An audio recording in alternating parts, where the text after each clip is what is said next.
কে পরিবর্তন করে দিয়েছে, বদলে দিয়েছে। 3 নম্বর স্তম্ভ হচ্ছে সালাফি দাওয়াতের যে আপনি কোরআন সুন্নাহকে বুঝবেন আপনার দৃষ্টিভঙ্গিতে না। অধিকাংশ লোক এখানে গোমরা হয়েছে। কোরআন সুন্নাহকে বুঝবেন আপনি সালাফে সালেহিনদের দৃষ্টিভঙ্গিতে।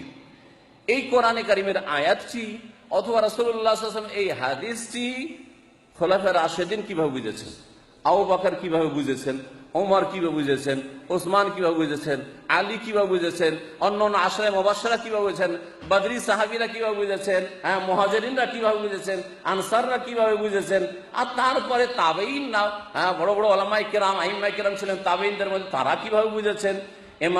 চার ইমাম আবু হানিফা, শাফি, মালিক, আহমদ রাহিমাহুমুল্লাহ, তারা কি দৃষ্টিভঙ্গি নিয়ে এই আয়াতের অর্থ বুঝেছেন, এই হাদিসের অর্থ বুঝেছেন, তাদের দৃষ্টিভঙ্গিটাকে সামনে রাখতে হবে। সালাফদের দৃষ্টিভঙ্গি নিয়ে কোরআন এবং হাদিসকে বোঝার চেষ্টা করতে হবে। এই এমন একটি বিষয়, এটি হচ্ছে সালাফি দাওয়াতের এমন একটি বৈশিষ্ট্য যা অন্য কোনো দাওয়াতে, অন্য কোনো জামাতে, অন্য কোনো দলে পাবেন না আপনি। আর যার ফলে গুমরাহি হয়েছে, সেটা পুরাতন যুগের বিভিন্ন ফিরকা দল উপদলে হোক, অথবা বর্তমান যুগের বিভিন্ন দল উপদল ফিরকা গুমরা দলগুলিতে হোক, অথবা কিয়ামত পর্যন্ত যেসব গুমরাহরা আসবে, গুমরা দলগুলি আসবে, সেগুলির মধ্যে হোক, তাদের মধ্যে এই বৈশিষ্ট্য নেই। তারাও কোরআনের কথা বলে, তারাও রাসূলুল্লাহ সাল্লাল্লাহু আলাইহি ওয়াসাল্লাম হাদিসের কথা বলে, কিন্তু কোরআন স্বাধীনভাবে বোঝার চেষ্টা করে। সাহাবীরা কিভাবে বুঝেছেন ওটা দেখার বিষয় নয়। তারা সাহাবায়ে কেরামদের সামনে কোরআন নাযিল হচ্ছে, আয়াতগুলির উপর তারা আমল করেছেন না করেননি? কম করেছেন আমাদের চাইতে না বেশি? আমাদের চাইতে বেশি করেছেন। তাহলে তারা যেইভাবে বুঝেছেন, যেইভাবে আমল করেছেন, ওইভাবে আপনাকে বুঝতে হবে না? জি হ্যাঁ, ওই দৃষ্টিভঙ্গি থেকে বুঝতে হবে।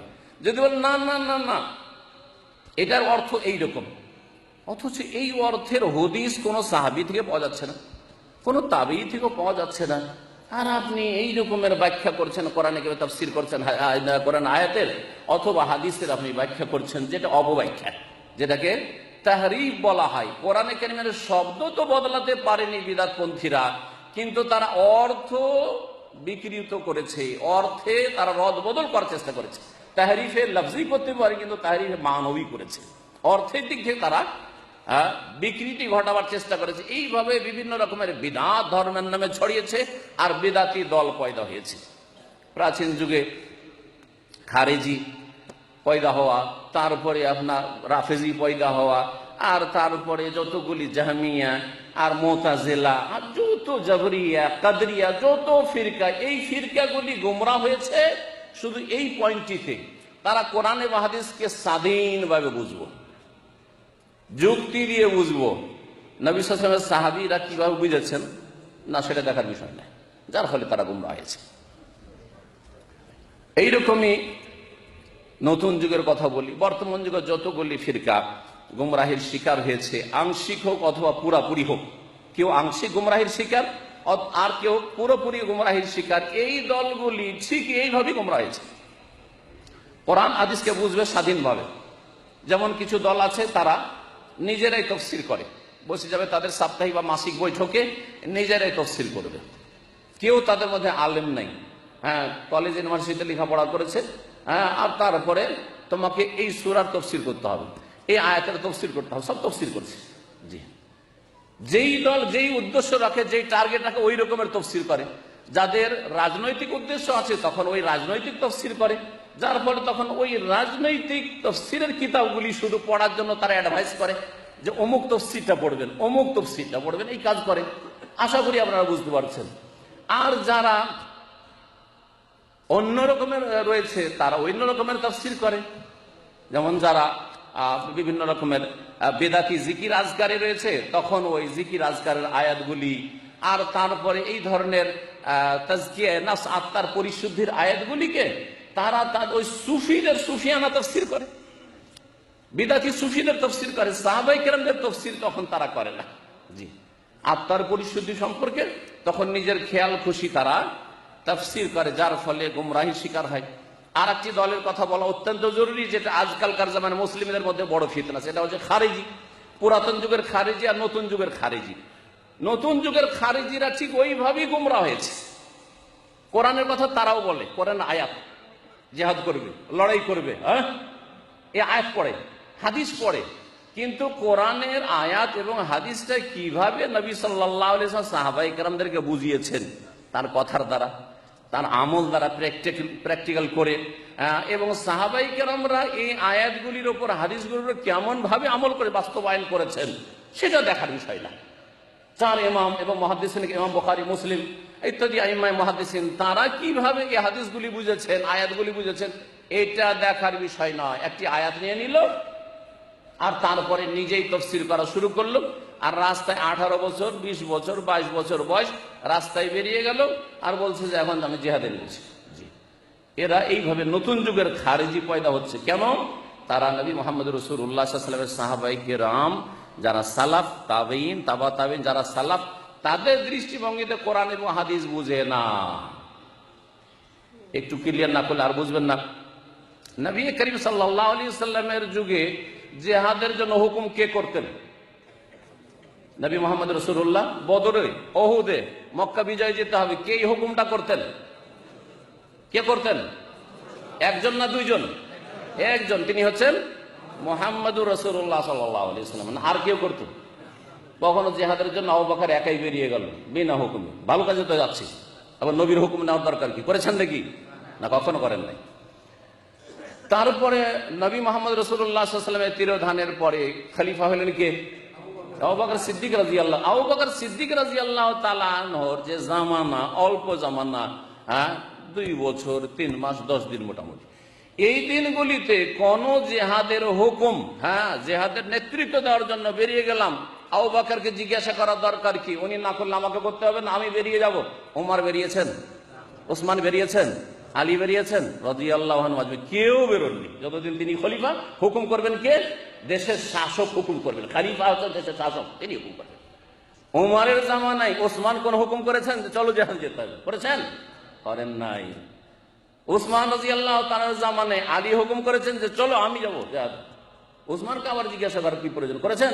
জীবনেও করেন নাই। তাহলে বোঝা গেল যে জিহাদ এমন একটি কাজ, জিহাদ ছাড়া বলি দণ্ডবিধান, জিহাদ ছাড়া দণ্ডবিধান, চোরের হাত কাটা, জেনাকারী ইসলামিক শাস্তি দেওয়া, কিসাস, হত্যার বদলে হত্যা করা, কিসাসের বাস্তবায়ন করা, কে করবেন? নবী করিম সাল্লাল্লাহু আলাইহি ওয়াসাল্লামের খলিফা, যিনি বর্তমানে খলিফা ছাড়া অন্য কেউ এই কাজটা করেছেন কি? না, করেননি। তাহলে বোঝা গেল যে দণ্ডবিধান হোক অথবা জিহাদ ফি সাবিলিল্লাহ হোক, এই যে সম্বোধনগুলি আল্লাহ কোরআনে করেছেন, যে আল্লাহ রাস্তায় জিহাদ করো, বা হাদিসে রাসূলুল্লাহ সাল্লাল্লাহু আলাইহি ওয়াসাল্লাম করেছেন, এগুলি সম্বোধন কাকে? জনগণকে না শাসককে? জনগণকে না শাসককে? না যুবকদেরকে? শাসককে, খলিফাকে বলা হচ্ছে আল্লাহ তোমাকে নেতৃত্ব দান করেছেন, সুতরাং তোমার দায়িত্ব হচ্ছে যদি প্রয়োজন হয় এবং তুমি সেটাতে হিকমা মনে করো যে এখন প্রয়োজন আছে, এতেই হিকমত রয়েছে, ইসলামের লাভ রয়েছে, তো চলো মক্কা বিজয়ে চলো, আর অমুক বিজয়ে চলো, আর অমুক কাজে খাইবারে চলো, আর তাবুকে চলো। এটা হুকুম করবেন একমাত্র দেশের শাসক। এই আয়াতগুলির তাফসীর করে প্রিয় নবী মুহাম্মদ রাসূলুল্লাহ সাল্লাল্লাহু আলাইহি ওয়াসাল্লাম হাদিস, ইন্নামাল ইমামু জুন্নাতুন, ইমাম হচ্ছে দেশের শাসক। জি, ইমাম মানে হচ্ছে ইমামে আজম, দেশের শাসক হচ্ছে জন্য। ইমাম মানে মসজিদের ইমাম নয়, ইমাম মানে আপনার সংগঠনের নেতা নয়, ইমাম মানে বাগদাদি খারিজি গুমরা নয়, ইমাম মানে দায়েশীদের নেতা নয়, ইমাম মানে আব্দুর রহমান বাংলা ভাই নয়, ইমাম মানে হচ্ছে দেশের শাসক। ইন্নামাল ইমামু জুন্নাতুন, ইমাম হচ্ছে ঢাল, ঢাল, ঢালের পেছনে থেকে নিজেকে সুরক্ষিত করতে হয়। ইউকাতালু মিন ওয়ারাই, তার পিছনে থেকে লড়াই করতে হবে। ইমামের, শাসকের পেছনে থেকে তার নেতৃত্বের লড়াই করতে হবে, আগে বেড়ে গেলে হবে না। আপনারা আরো জানেন সালাফদের যুগের ঘটনা। ভারতে সিন্ধু প্রদেশে জিহাদের জন্য কে গিয়েছিলেন? কে গেছেন? তার নাম কি? মুহাম্মদ বিন কাসেম রাহিমাহুল্লাহ, জি, তিনি গিয়েছিলেন। হুকুম হাজ্জাজ বিন ইউসুফ, জালেম শাসক, খুনি শাসক, তারপর তার হুকুম গেছে। যখন হুকুম এলো ফিরে এসো, ব্যাক করো, তুমি ফিরে আসো, এই কথা বলেননি যে আমি ভালো কাজ আছে, কেন ফিরে যাব? কেন ফিরে যাব তোমার কথায়? এই কাজে আমি যতদূর পারবো চলে যাব, আর শাসকের কথা মানবো না, শাসকের নাফরমানি করব, তোমাকে কে মানে আমি বেরিয়ে গেলাম। যেমন অনেক খারেজিরাই করেছে, দেশের শাসক যখন বললো ফিরে আসো, বলছে না ফিরে যাব না, তোমার ন্যাশনালিটি থাকলেও তোমার পাসপোর্ট জ্বালিয়ে দিলাম, দরকার নাই, তোমার দেশে ফিরে যাব না, আমি এখানেই থাকবো। তাহলে এইখানেই পার্থক্য হয়ে যাচ্ছে যে এরা সালাফি নয়, সালাফদের অনুসারী, এরা হচ্ছে খারেজি। এরা হচ্ছে খারেজি। খারেজি মানে ইসলাম থেকে বেরিয়ে যাওয়া নয়, বিষয়টিতে ইখতিলাফ রয়েছে যে খারেজি ইসলাম থেকে পুরোপুরি বেরোবে কি বেরোবে না, কিন্তু মুসলিমদের জামাত থেকে বেরিয়ে গেল, মুসলিম শাসকের আনুগত্য থেকে বেরিয়ে গেল, রাসূলুল্লাহ সাল্লাল্লাহু আলাইহি ওয়াসাল্লাম এবং সাহাবায়ে কেরামদের মানহাজ থেকে বেরিয়ে গেল, তাদের তরিকা থেকে বেরিয়ে গেল। সুতরাং তারা হচ্ছে গোমরাহ, পথভ্রষ্ট। আল্লাহ পাক যেন এদের অনিষ্ট থেকে আপনাদের সকলের হেফাজত করেন। আল্লাহ পাক রব্বুল আলামিন যেন কোরআন সুন্নাহর দাওয়াতের প্রচার প্রসারে তৌফিক দান করেন এবং এইরকম যারাই গোমরাহির শিকার হয়েছে তাদের অনিষ্ট থেকে আল্লাহ পাক হেফাজত করেন। বলছিলাম যে কোরআন সুন্নাহকে বুঝতে হবে সালাফ সালেহিনের দৃষ্টিভঙ্গিতে। সালাফে সালেহিনরা এক উম্মতকে এক রাখতে চেয়েছিলেন না বহু উম্মতে ভাগ করতে চেয়েছিলেন? ইন্না হাযিহি উম্মাতুকুম উম্মাতাও ওয়াহিদা, তাহলে সালাফগণ এক উম্মত। ইমাম আবু হানিফা, শাফিঈ, মালিক, আহমদ চার ইমাম হলেও তারা ইসলামকে চার ভাগে ভাগ করেন। তারা ওই যুগের বড় বড় আলেম ছিলেন। যেমন বর্তমান যুগে এই কিছুদিন আগে তিনজন বড় বড় আলেম, আল্লামা নাসির আলবানী, আল্লামা ইবনে বাজ, আর আল্লামা ইবনে উসাইমিন রাহিমাহুল্লাহ, তাদের কি মধ্যে কি এরকম কিছু ছিল যে আমরা তিনজনে তিনটা দল তৈরি করব, তিনটা মযহাব তৈরি করব আর তিনটা তরিকা তৈরি করব? এটার কি কোনো প্রমাণ আছে?